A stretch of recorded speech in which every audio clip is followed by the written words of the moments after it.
Le collectif des syndicats du Trésor a organisé une conférence sur les mécanismes de gestion participative et outils de bonne gouvernance. La rencontre s'est déroulée ce matin même. Maxime Zoboto pour plus de détails. Dans la gestion des deniers publics, le Trésor de Côte d'Ivoire a l'exclusivité de compétences. En dépit de ce pouvoir à lui conféré par la loi et pour permettre la transparence des dépenses, le Trésor de Côte d'Ivoire a mis en place un certain nombre d'outils.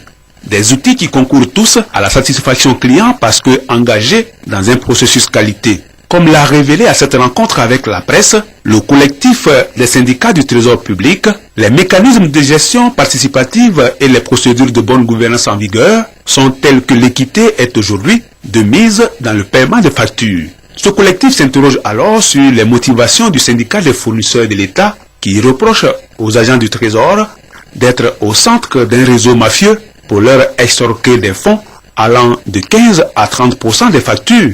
Quand vous voyez la décomposition de la facturation, si un individu doit prendre 30% au fournisseur qui lui-même devra payer 18% de la TVA, devra payer son BIC, devra payer son IGR et assumer lui-même ses charges de fonctionnement et autres, combien lui reste-t-il?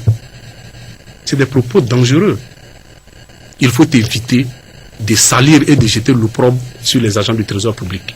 Les enjeux sont énormes aujourd'hui au niveau des agents, car cette année, le Trésor public de Côte d'Ivoire a l'obligation de mobiliser 1689 milliards, soit plus de 50% des recettes du budget de l'État.